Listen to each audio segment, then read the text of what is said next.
Okay, here are some more punctuation rules, starting with the semicolon. Okay, 4 rules for semicolons. Number 1 is about independent clauses that aren't joined by one of the fanboy's words, for, and, nor, but, or, yet, so. Okay, so here's an example sentence. Miss Campbell's baby likes to make funny faces. She loves to stick out her tongue to make people laugh. Okay, so there are 2 independent clauses here. They're closely related, so I didn't want to put a period here. And since I don't have an and or any other fanboy's word, I put a semicolon to make sure that we do pause between the 2 independent clauses. Rule number 2 is to use a semicolon between independent clauses joined by parenthetical expressions, such as, for example, for instance, however, therefore, etc., etc. So love is generally shown through signs of affection, semicolon, for instance, comma, when people cuddle, hug, or kiss, they are expressing love.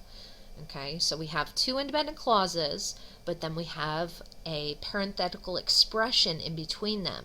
So you want to do semicolon, parenthetical expression, comma, and then your other independent clause. So a lot of times you guys want to just put a however, comma, like independent clause, comma, however, comma, and then your other independent clause. But that is not correct. You have to make sure that you separate the 2 independent clauses with a semicolon, then your parenthetical expression, then a comma after it.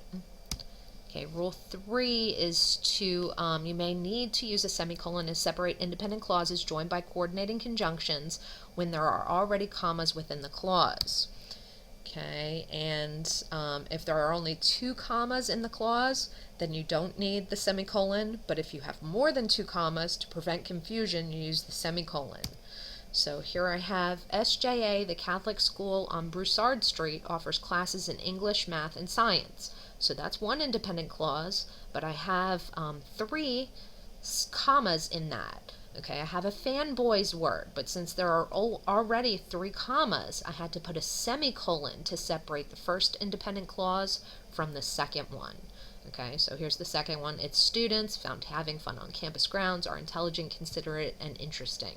So again, 2 independent clauses joined by a fanboy's word, but since they already have so many commas, you put a semicolon here. Okay, and the last rule, use a semicolon between items in a series if the items in the series have commas. So, and yes, that's just pudding, it's nothing really that gross. So winners in the eating contest were Mary, comma, first place, semicolon, Susie, comma, second place, semicolon, and Ed, comma, third place. So my items in the series have commas, so you can't just separate them with commas again. Instead, you have to separate them with semicolons to prevent confusion. Okay, moving on to the colon. Okay, the first rule is to use a colon before a list of items, especially after expressions like as following or the following. Okay, so the little girl was able to do it all, colon, sing, smile, wave, and water the ground. Okay, or when cleaning a wound, comma, make sure you do the following, colon, stop the blood flow, comma, apply pressure, and administer an antiseptic solution. Okay, so notice how we do not capitalize the list. Oh, poo. Okay, so don't capitalize the list. Make sure it's just a small letter. Okay, be careful when the list contains the direct object of a verb or the object of a preposition, don't use a colon. So if the list is actually part of the sentence, you can't set it off with a colon. So we collected blankets, canned goods, and clothing. Okay, blankets, canned goods, and clothing are the direct objects of the action verb collected. So it's part of the sentence. You can't put a colon after collected. Same thing with the other sentence. Dan has always been interested in snakes, frogs, and lizards. Okay, the snakes, frogs, and lizards is a list, but they're objects of the preposition in. So you cannot put a colon after in. Okay, rule 2, use a colon before a long formal statement over 4 typewritten lines. This you'll do in upper English classes.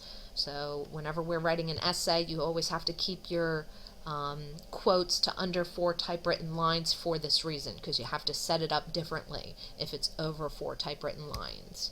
Okay, so this is what it would look like. There's a colon here, and then there's no quote around my quote, and you'll learn that next year.